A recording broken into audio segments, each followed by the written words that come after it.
Donc deuxième vidéo sur la géométrie analytique ou repérée dans l'espace. Maintenant qu'au cours de la première vidéo, on a rappelé les résultats généraux, on va mettre en application. Alors petit point important, c'est si jamais on a un système d'équations paramétriques se présentant de la sorte, à savoir que x s'écrit sous la forme xa plus txu, y égale ya plus tyu, et que z égale za plus tzu. Attention, on précise où t décrit l'ensemble des réels grand R. Alors là, vous avez face à vous ce qu'on désigne comme étant un système. Il y a trois équations. D'équations au pluriel paramétriques, parce que ces équations, elles dépendent de ce qu'on désigne un paramètre, en l'occurrence ici t.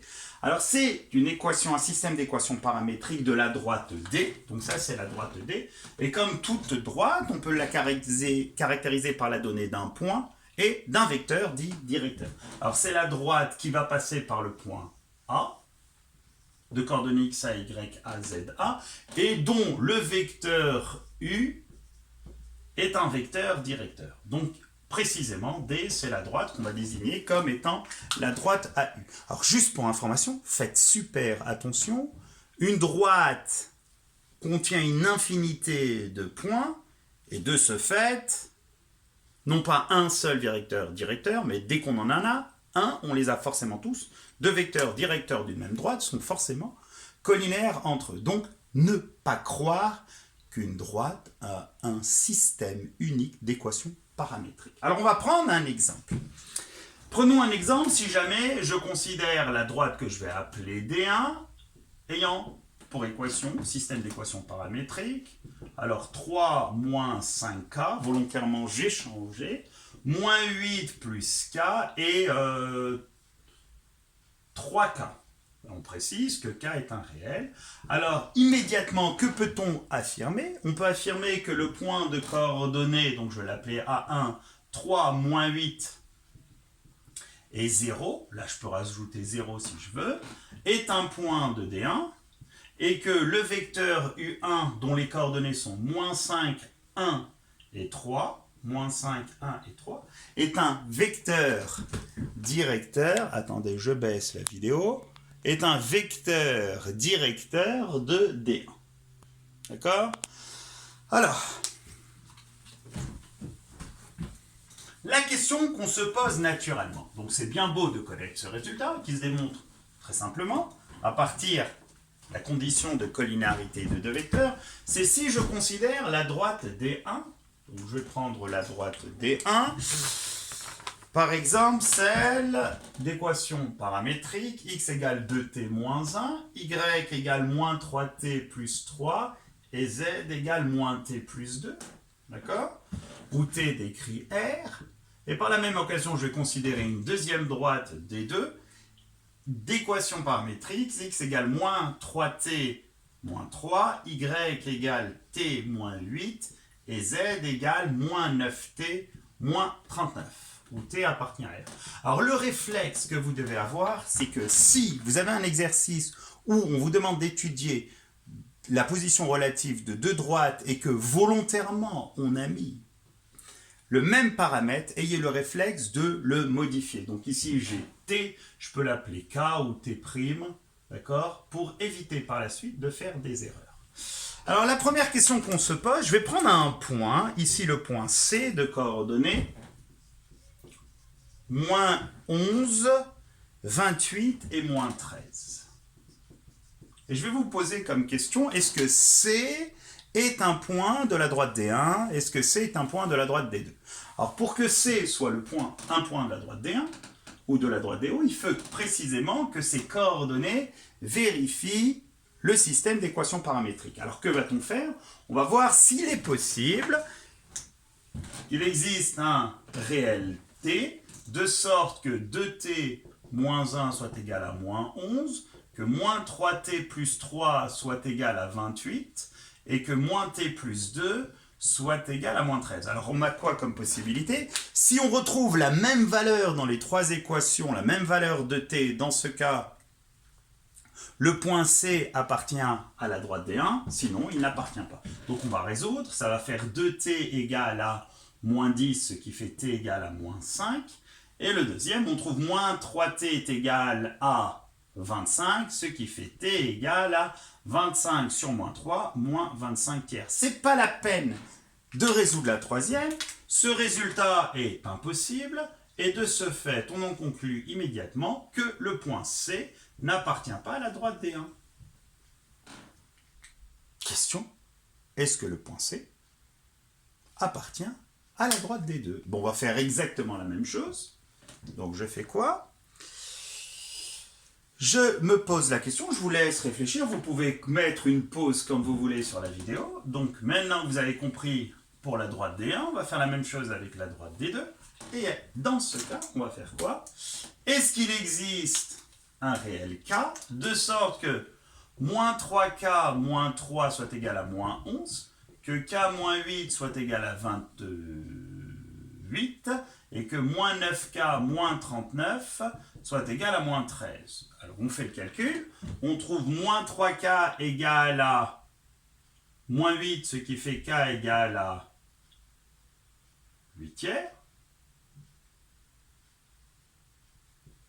Le deuxième, on trouve K égale à 36. Donc résultat des courses, le point C, la même chose, le point C n'appartient pas non plus à la droite D2.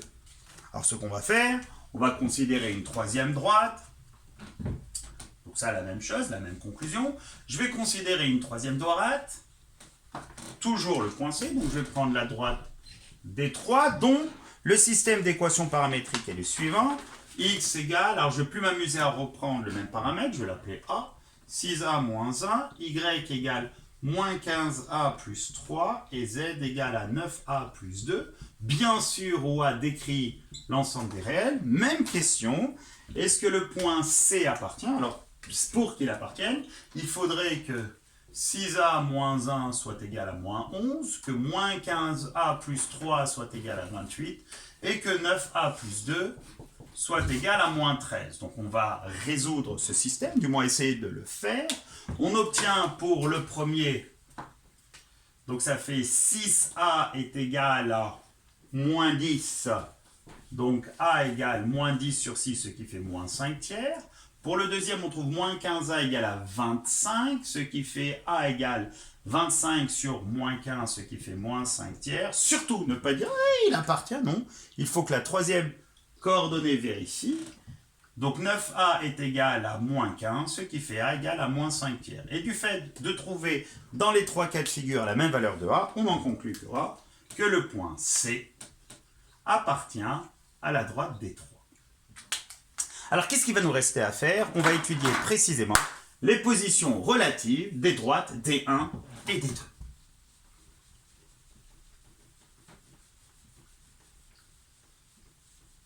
Alors, attention, le point C n'appartenant pas à la fois à D1 et D2, on ne peut pas dire d'une part qu'elles sont séquentes au point C, et on ne peut surtout pas dire qu'elles ne sont pas séquentes parce que C n'y appartient pas. Peut-être qu'elles sont séquentes en un autre point.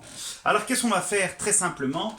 De ces deux équations, système d'équations paramétriques de droite, on va déduire les coordonnées d'un point et d'un vecteur directeur. Alors, donc, que peut-on dire? U1, vecteur directeur de D1 pour coordonnées 2, moins 3, moins 1, et U2, vecteur directeur de D1 pour coordonnées moins 3, 1, moins 9. Le point A1 de coordonnées moins 1, 3, 2 est un point de D1. Et le point A2 de coordonnées moins 3, moins 8, moins 39 est un point de D2. Alors, reprenez le plan d'étude, la fiche méthode pour étudier la position relative de deux droites. La première des choses, on va voir si elles sont ou non parallèles. Alors ici, qu'est-ce qu'on va faire? Voir s'il y a proportionnalité des coordonnées. Alors on va faire moins 3 sur 2 et on va faire 1 sur moins 3. C'est pas la peine ici de faire intervenir les troisièmes coordonnées, en l'occurrence les cotes. Il n'y a pas de proportionnalité. Donc qu'est-ce qu'on écrit?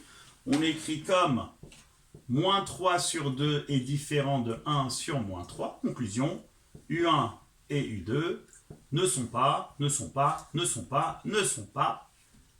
collinaires. Et comme U1 et U2 ne sont pas collinaires, D1 et D2 ne sont pas parallèles. Alors reprenez le plan d'étude.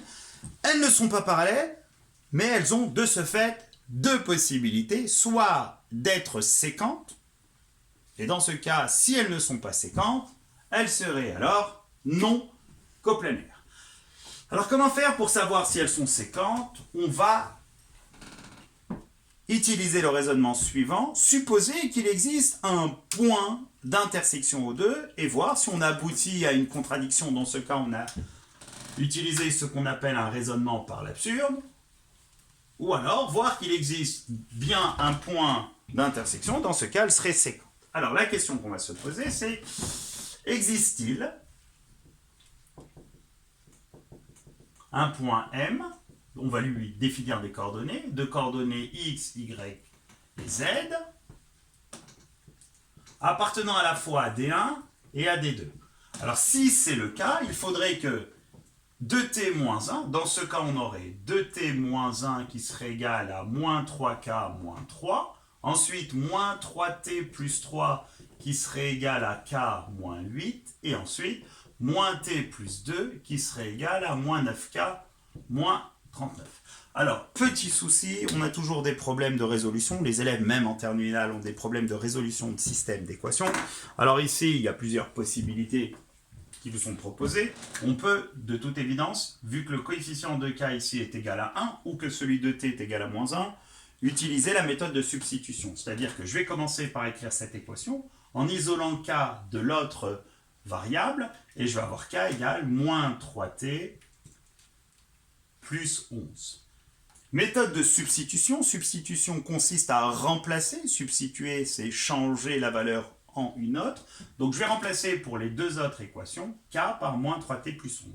Et je vais avoir 2t moins 1 égale moins 3 facteurs, donc je fais le calcul, ça fait 9t, moins 33, moins 3. Je substitue dans l'équation du dessus, ça va faire moins t plus 2 égale à moins 9k, donc 27t, moins 99, moins 39. L'objectif étant de ne pas faire d'erreur de calcul, puisque la moindre erreur, vous pouvez passer de les droites sont séquentes à les droites ne sont pas coplanaires. Donc j'écris ici la suite, ayant peu de place sur mon tableau. Donc je vais avoir ici, pour cette équation, 2t moins 9t, ce qui fait moins 7t, égale à moins 33, moins 36, moins 36 plus 1, moins 35. Pour la deuxième, je vais avoir moins t, moins 27t, en l'occurrence moins 28t, qui va être égal à moins 99, moins 39, ce qui fait moins 138, moins 138, moins 2, moins 140, et l'autre équation, k égale moins 3t plus 11, et on obtient le résultat suivant, à savoir t égale moins 35 sur moins 7, ce qui fait 5.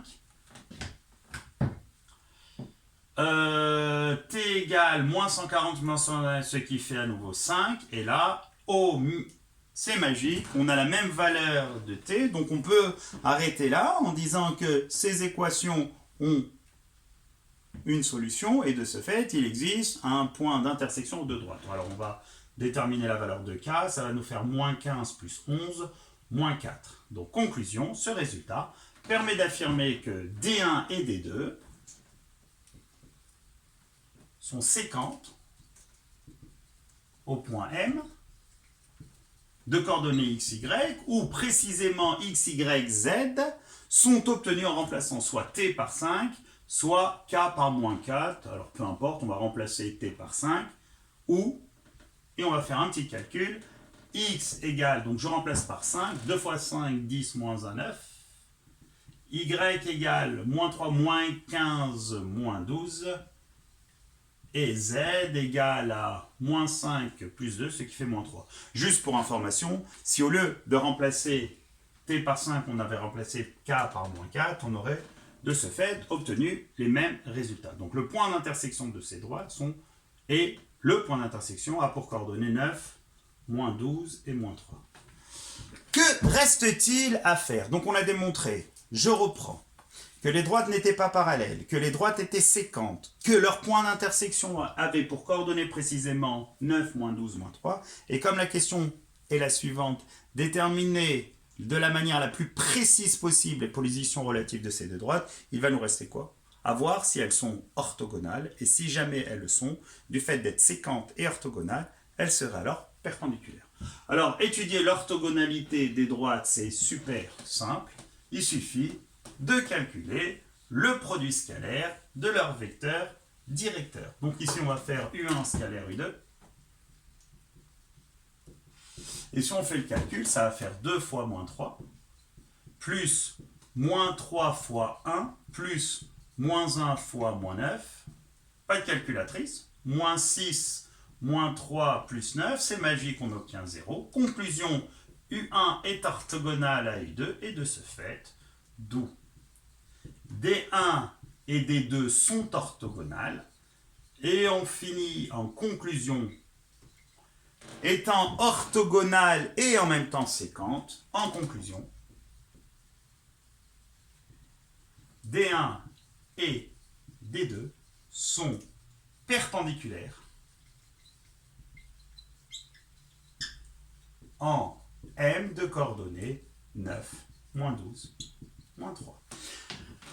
Voilà, on va faire un deuxième exemple, histoire de vous entraîner, de vous approprier correctement toutes les étapes pour déterminer la position relative. Rien ne vous empêche de rejeter, de jeter, de rejeter un œil à la vidéo précédente où on a la fiche méthode. Donc cet exercice, entraînez-vous. La seule erreur que vous pouvez commettre éventuellement, c'est de faire une erreur dans la résolution du système d'équations. Donc, entraînez-vous à faire plusieurs résolutions de système. J'en refais un deuxième avec deux autres droites que je vais appeler D3 et D4. Et ensuite, c'est bon, vous aurez vu les points essentiels. Donc D3 a pour système d'équations paramétriques, on reprend la précédente, 6A moins 1 moins 15A plus 3, et Z 9A plus 2.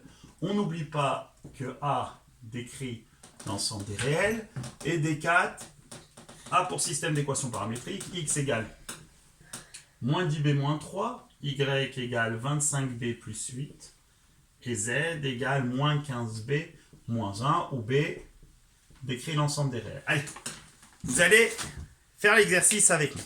Que doit-on commencer par faire? Très bien. Donc, on va commencer à, de ces systèmes d'équations paramétriques, déterminer un vecteur directeur, donc soit U3 vecteur directeur, j'abrège ici, 6 moins 15, 9, vecteur directeur de D3, il faut de toute évidence l'écrire, et vous allez considérer U4 de coordonnées, moins 10, 25 et moins 15, vecteur directeur de la droite D4. C'est bien. Ensuite, vous allez faire quoi de ces deux vecteurs directeurs? Voir s'ils sont, oui ou non, collinéaires. Donc ici, qu'est-ce qu'on a dit?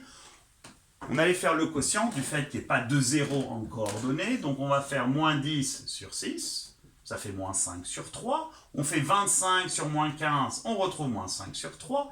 Et on fait et on retrouve moins 5 sur 3.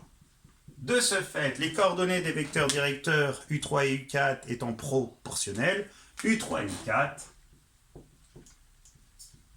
sont collinéaires. Alors, c'est bien beau. Alors, comme ils sont collinéaires, attention, les droites sont parallèles. Donc, D3 et D4 sont parallèles.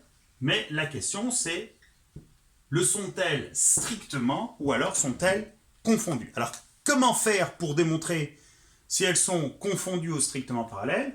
On va prendre le point, donc soit le point A3 de coordonnées moins 1, 3, 2,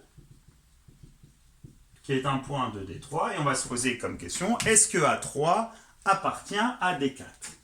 A3 appartient-il à D4? On a quoi comme possibilité? Soit il appartient, soit il n'appartient pas. S'il appartient, youpi, les droites sont confondues, et s'il n'appartient pas, les droites sont strictement parallèles. Alors ça, c'est la question que l'on se pose. Alors on l'a vu précédemment. C'est la question, c'est existe-t-il alors, existe-t-il un réel B tel que les coordonnées de A3 vérifient l'équation de D4. C'est-à-dire que moins 10B moins 3 soit égal à moins 1, que 25B plus 8 soit égal à 3, et que moins 15B moins 1 soit égal à 2. Alors on va résoudre. Ça va faire moins 10B est égal à 2, ce qui fait B égale moins 2 dixièmes, donc moins 1 cinquième. Que B et 25B est égal à moins 5, ce qui fait B égale à moins 5 sur 25, moins 1 cinquième. Et dernière équation, moins 15B est égal à moins 3, ce qui fait égal à 3, ce qui fait à nouveau moins 1 cinquième. Et là, on peut affirmer que comme A3 appartient à D4, alors D3 et D4 qui étaient parallèles le sont donc de manière non stricte, et à savoir que D3 et D4 sont donc confondus. Voilà, donc je vous souhaite de bonnes révisions. Bon voyage dans l'espace.